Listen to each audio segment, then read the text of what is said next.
हाय लोगोफोर welcome to बेक माय इउटुब चेनेल माब्रै दं नोंथांमोना आसा खालामो गासैबो मोजाङैनो दं लोगोफोर आरो आंबो मोजाङैनो दं जों दिनै थांनायदों जोंनि गामियावनो आरो लोगोफोर गामिनि बाथौ मन्दिराव जोंनिया दिनै प्रमोद फैगोन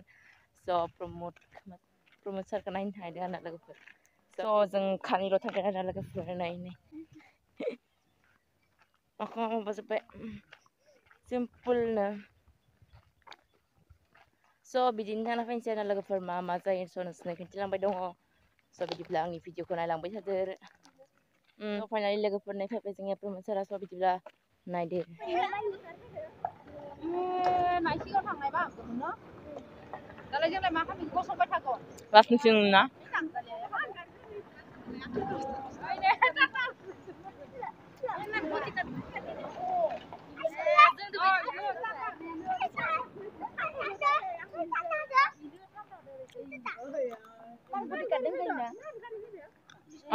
इसलिए मैं लाख कल भी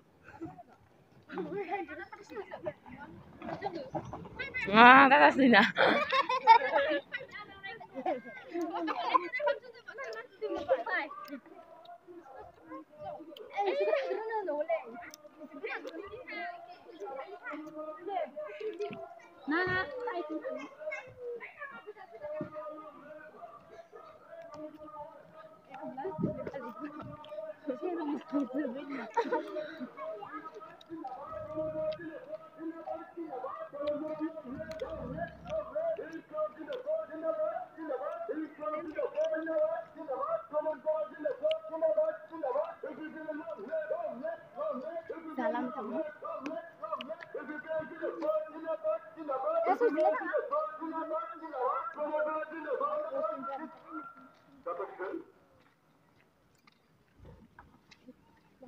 जोङो लामा थांना नायगोन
जिखुनु सरकार भारत सरकार आसाम सरकार बिटिआर सरकार आरो गुबुननि जेरावबो जिखुनु सरकारा खामानि मावनो हायाखैमोन दा बे बोसोरसे खावसे सम जों बे गोदान सरकार खामानि मावनो थाखाय खाबु मोनबाय दा बेनि थाखाय बे बिटिआर सरकारनि जेनेबा सरकारा माखासे रायजोफोरनो अनसुंथाइ होनायनि माखासे बिथांखिफोर फोसावदों जेरैबायदि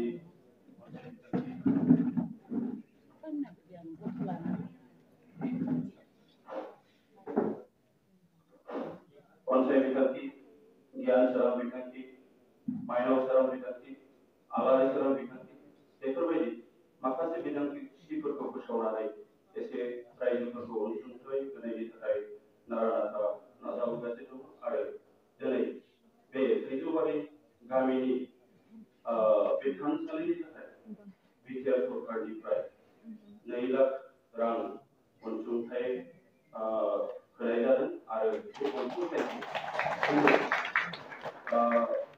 बे गोथार थानसालियाव बिटिआरनि गाहाय चिफ सारा फैनानै नोंथांमोननो चेकखौ होनो थाखाय फैदों दिनै बे थांखिखौ लानानैनो चिफ सारा नोंथांमोननि खाथियाव फैदों जों बारा गोबाव खालामालासिनो दिनै माखासे प्रग्रामफोर लानायखाय एसे सुंथाबैनो थोंजोङै आं चिफ सारखौ एसे रायजोफोरखौ सिगाङाव बुंथिनो थाखाय आं खावलायनाय जाबाय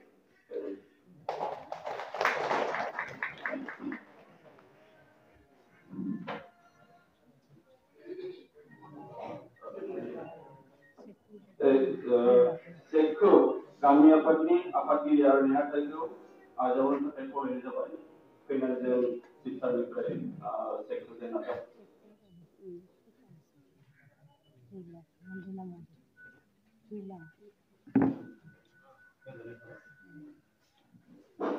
गोजोननाय थाबाय रायजोनिसिम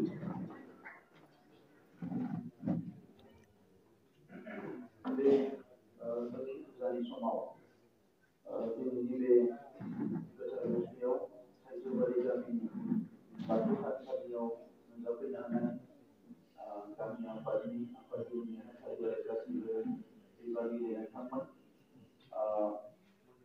बेवहाय बाहागो लानो हानाय जोंनि पार्टीनि भाइस प्रेसिडेन्ट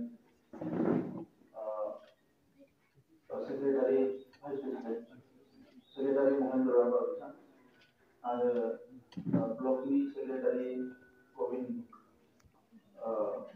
बसुमतारी बिथां पिसिएलसिनि चेयारमेन पबित्र बर' बिथां जोंहा दा देग्लाय बोसोराव गासै 600निफ्राय एसे बारा जोङो गासै हारसा बर' लोगो नांजोबनानै 2 लाख रां होनो हादों फैगौ बोसोराव आरो गोबावमोन दा बेखौ थांनाय बोसोराव साननानै थि खालामनाय जादोंमोन एटलिस्ट जोङो बे थानसालि आफादनो 2 लाखखौ डाइरेक्ट होयोब्ला बिथांमोना गावनि गोसो बायदियै खामानिखौ मावना लानो हागोन आरो सोरबा थिकादारनो होयोबा बे 2 लाखआ थांनानै आरो आद्रा जाबावगोन दा बेनिखायनो गावबो थिकादारनो होआलासे गामि आफादनो थोंजोङै होनायनि थाखाय थांखि लानाय जादों आरो बे हिसाबै चेकखौ राननाय जादों आरो दिनै बे चेक होनाय असिलायै आङो थाइजौबारि गामियाव जोंनि माखासे बिबानगिरिफ्रा थांनाय बोसोरनैयाव आंखौ खनले खनले बुंबाय थादों लामाखौ थि खालामनांगौ बायदिसिना जेंनाफोर दङ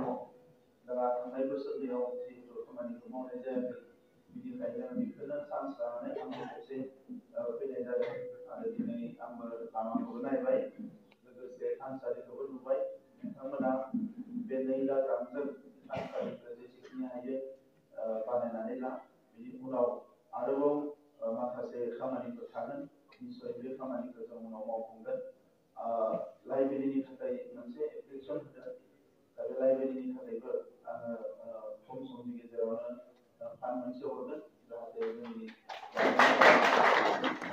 बेवहाय बायदिसिना एक्टिभिटि खालामनो हायो लोगोसे क्लाब दङब्ला आं क्लाबखौबो एक्टिभ खालामनो थाखाय खावलायगोन मानोना आथिखालाव गामिफ्राव क्लाब एबा गेलेनाय बायदिसिनाफ्रा गोबां जायगायाव दङ नाथाय गोबां जायगायाव गैयिलाय लाइमोनफ्रा खामानि गैयि बायदि जायो एखमबा मबाइलावनो गोसोआव थानाय बायदिसिना एखमबा गाज्रि बेयाव गोग्लैयो। दा बेनिखायनो गेलेनायनि जि थासारि बेखौ जोङो फिजिकेल एक्सारसाइज हिसाबै फुटबल जा भलिबल जा जि जा बेखौ गासैखौबो लाखिनांगोन। दा बेवहाय बेनिखायनो आङो खावलायदों जे क्लाबखौबो एक्टिभ खालाम, क्लाबखौबो जेसेबां हायो मदद होगोन। आरो देग्लाय बोसोरनिफ्राय सेल्फ हेल्प ग्रुपफोरनो जोङो मोननै आसनि लादों। मोनसेया जाबाय सेल्फ हेल्प ग्रुपफोरनो बायदिसिना फिसिनायनि थाखाय बोरमा फिसिनाय बायदिसिना फिसिनायनि थाखाय गासै 500 सेल्फ हेल्प ग्रुपनो जोङो मदद खालामनो नागिरदों। आरो गुबुन मोनसेया जाबाय मोनसे सेल्फ हेल्प ग्रुपआव 25,000 रां होनानै बायदिसिना एक्टिभिटिनि खामानिफोरखौ जागायनाय। दासिम जोङो बिटिआर ओनसोलाव 1,33,000 आइजोफोरखौ सायख'दों। बे 1,33,000 आइजोफ्रा जोंनियाव मोनसे जोङो डाटा बुथुमदों, सोर मा मावनो गोसो बेखौ लिरनानै होदों। सोरबा दाउ फिसिनाय, सोरबा अमा फिसिनाय, सोरबा जि दानाय, सोरबा दखान होनाय, बे गासैबो लिस्टखौ जोङो खालामनाय जादों। सोरबा एम्फौ फिसिनाय। दा बिथांमोननो जोङो पर्यायक्रमै एफा मदद होनायनि थाखाय जोङो थांखि लादों। जाहाथे बिसोरो रांखान्थि फारसे गोख्रों जानो हायो।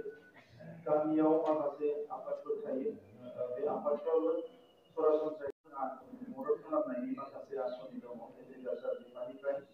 दा बेखौ लानानै आङो सानसे सम लानानै जोंनि मोनसे गामिखौ लिंहरनानै सावरायगोन। दा नोंथांमोना जिहेतु आबादखौ मोजाङै मावो आरो बे ओनसोलाव ना फिसिनायाबो जायो, अमा फिसिनायाबो जायो। दा बेनिखायनो जायफोरा साख्रि बाख्रि मोनाखै बिसोरो जाहाथे बेबायदि खामानिफ्राव बेस्थ' थायो आरो बिनि थाखाय ट्रेनिं बायदिसिना नांगौबा बिनि बेबस्था दङ। आं बेखौ खावलायदों। गुबैयै जोंहा दिनै मोनसे गोजोन थासारि फैबाय। दा बे समाव गोबाव सम जिफोर खामानिफोरखौ जों मावनो हायाखैमोन बेखौ जोङो थाबैनो थांखि लानानै मावनांगोन।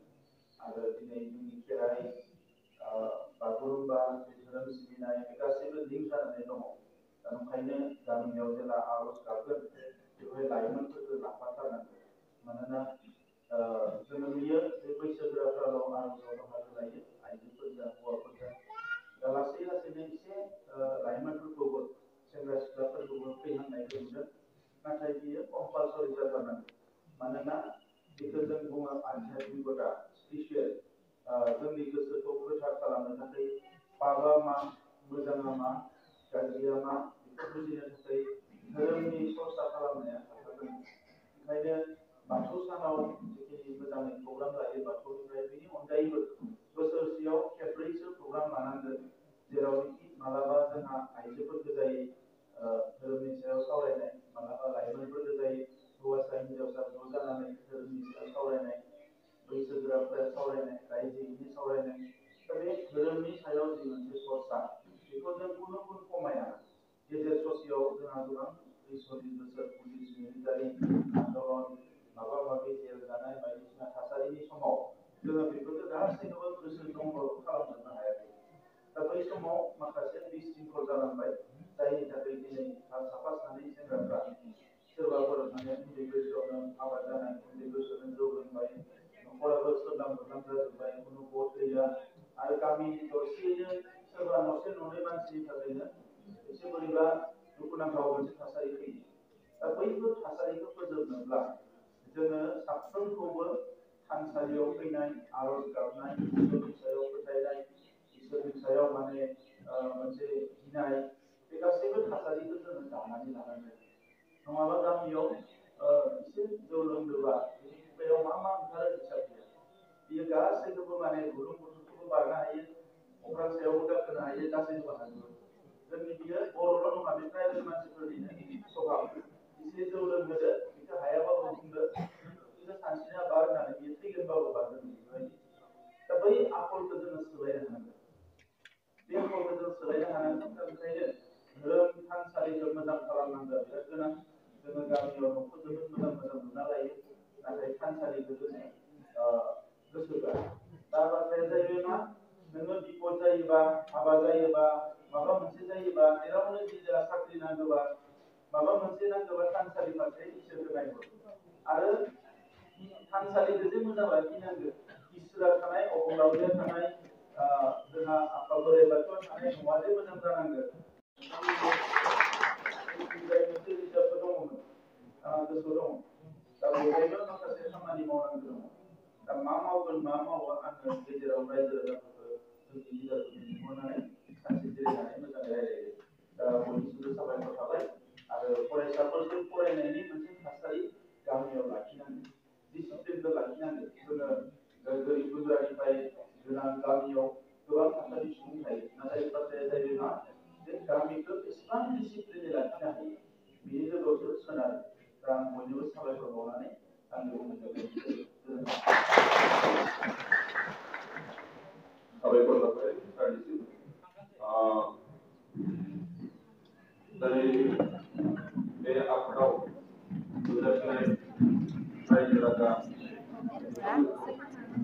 जों इउपिपिएल न'खरनिफ्राय गासैखौबो साबायखर बावनानै दिनैनि बे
दान्दिसे सम जिरायथ' साहा आरो बुट दङ नोंथांमोनखौ जानानै थांनो थाखाय खावलायहरदों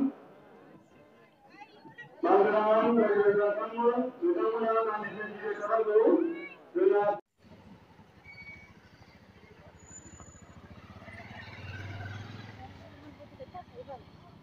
जों खोनाफोर आं मोनो आं थांसै